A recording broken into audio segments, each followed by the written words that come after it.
Hello दोस्तों, मेरा नाम है अर्जुन और आप देख रहे हैं भूतिया डायरीज। दिसंबर का महीना था, साल था 2016। हमें चित्रकूट जाना था। ये एक सीक्रेट ट्रिप था क्योंकि हम अपने पेरेंट्स को बिना बताए ही जा रहे थे। तो हम चित्रकूट जाने के लिए कानपुर के स्टेशन में पहुंच गए। तो आखिर हम चित्रकूट पहुंच ही गए। पहले हम मंदाकिनी नदी पर गए और वहाँ पे स्नान किया।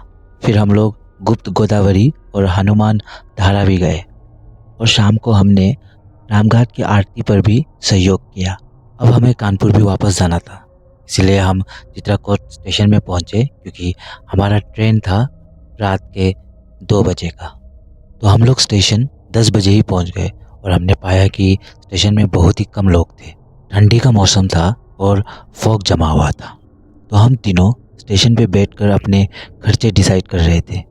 तो हम अपने एक्सपेंसेस डिस्कस कर ही रहे थे। तो उतने में मेरा फ़ोन बजा। तो मैंने पाया कि मेरी माँ मुझे कॉल कर रही थी। तो मैंने तुरंत फ़ोन उठाया। माँ ने कहा, किधर हो बेटा? मैंने कहा, हॉस्टल में माँ। फिर मेरी माँ ने पूछा, खाना हो गया बेटा? मैंने कहा, हाँ जी माँ। मैं अपने माँ से बात कर ही रहा था कि उतने में ट्रेन आने की अनाउंसमेंट होने लगा, जिसके कारण मेरे मम्मी को समझ आ गया कि मैं झूठ बोल रहा हूँ। तो मेरे मम्मी ने झट से पूछा, सत्यम तुम कहाँ हो?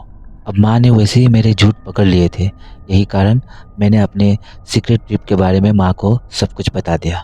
माँ ये सब सुनते ही बहुत गुस्सा हो गई और बस उन्होंने इतना कहा, पहले तू घर आ जा, फिर तुझे देखती हूँ, और कॉल कट कर दिया। तो हम तीनों दोस्त फिर से बैठकर एक्सपेंसेस डिस्कस कर रहे थे और उतने में राहुल और अतुल की राय कुछ एक्सपेंसेस में मेरे साथ नहीं मैच हो रही थी, जिसके कारण मैंने अपना आपा खो दिया और कहा, बस बहुत हुआ, मैं अब जा रहा हूँ। इतने में अतुल ने कहा, भाई यार बहुत ठंड है और ऊपर से तेरा फ़ोन भी ऑफ है यार, मैं माफ़ी मांगता हूँ, बैठ जा इधर। और फिर मैंने कहा, मुझे भाई बुलाने की कोई ज़रूरत नहीं। इतना बोलकर मैं प्लेटफॉर्म नंबर 3 के डेस्क में जाकर बैठ गया। उस जगह पे कोई नहीं था और पूरा फॉग जमा हुआ था। सच बताऊं तो मुझे शांत माहौल में रहना पसंद था। तो मैं वहाँ बैठे खो सा गया था, अपने बुरे और अच्छे दिनों को याद कर रहा था। तो इतने में मुझे मेरे हाथों में एक टच महसूस हुआ, जिसके कारण मैं अपने ख्याली दुनिया से वापस आ गया और मैंने पाया कि मेरे बगल में एक बूढ़ी औरत बैठी है। उस बूढ़ी औरत ने मुझसे कहा, बेटा ये जबलपुर चित्रकूट की ट्रेन कब आएगी? मैंने कहा, दादी ट्रेन तो कब का आ गई है, आप स्टेशन के अंदर चले जाइए और उधर बैठिए। तो दादी ने अपनी उंगली को एक बिल्डिंग की तरफ पॉइंट किया जो कि स्टेशन के जस्ट ऑपोजिट में था और कहा, बेटा क्या तुम मुझे वहाँ पे छोड़ दोगे? तो ये सुन के मैं डिसीजन नहीं बना पा रहा था क्योंकि बहुत ही अंधेरा था, ऊपर से पूरा फॉग जमा हुआ था। मैंने कहा, दादी आपको वहाँ क्यों जाना है? आप स्टेशन के अंदर चले जाओ और वहाँ पे वेट कर लो।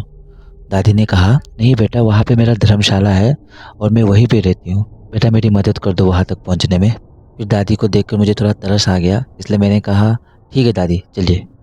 जैसे ही हम चलने लगे, दादी अचानक से कुछ मंत्र फुसफुसाने लगी, जिसको देखकर मैं अंदर से थोड़ा डर तो गया था और ऊपर से मुझे लग भी रहा था कि कुछ तो गलत है। लेकिन क्योंकि धर्मशाला तो भगवान का ही घर होता है, तो इसलिए मैंने डिसाइड कर ही लिया कि चलो मैं हेल्प कर ही देता हूँ उनका। तो हम चल के जा ही रहे थे और तकरीबन 2 मिनट के बाद मुझे अपने पीछे से एक आवाज़ सुनाई दी।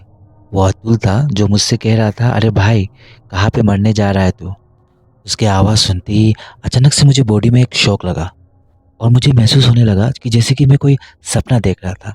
अतुल के आवाज़ के कारण उस सपने से मैं बाहर आ गया था और जब मैंने अपने आसपास देखा तो मैं एकदम चौंक सा गया था क्योंकि मेरे आसपास कुछ नहीं था सिवाय टूटी हुई रेल की पटरियाँ थे और बहुत सारे पेड़ थे और वहाँ पे मुझे वो दादी भी कहीं पे नहीं दिख रही थी। मैं पूरी तरीके से पसीने में भीग गया था। तो मैंने अपने दोस्तों को सारी बातें बता दी। मैंने अपनी घड़ी पे देखा तो 1 बज रहे थे। तो 1 घंटे के बाद कानपुर जाने वाली ट्रेन आई और हम कानपुर जाने के लिए उस ट्रेन पर चढ़ गए। जब मैं कानपुर वापस आया तो मुझे कई बार वो सेम घटना अपने सपनों पे दिखाई दिया। जैसे ही वक्त बीतता गया मुझे वो सपने आने बंद हो गए। मुझे अभी तक समझ नहीं आता है कि आखिर मेरे साथ उस दिन हुआ क्या था। क्या वो कोई आत्मा थी या सिर्फ मेरा भ्रम? तो इसी के साथ कहानी ख़त्म होती है। आशा करता हूँ आपको कहानी पसंद आई होगी।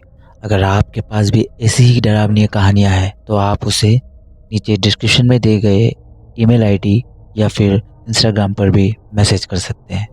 जाते जाते वीडियो को लाइक ज़रूर कर दीजिए और चैनल को सब्सक्राइब ज़रूर कर दीजिए ताकि हम आपके लिए ऐसी ही कहानी लाते रहें। तब तक के लिए आत्मा से बचकर रहिए।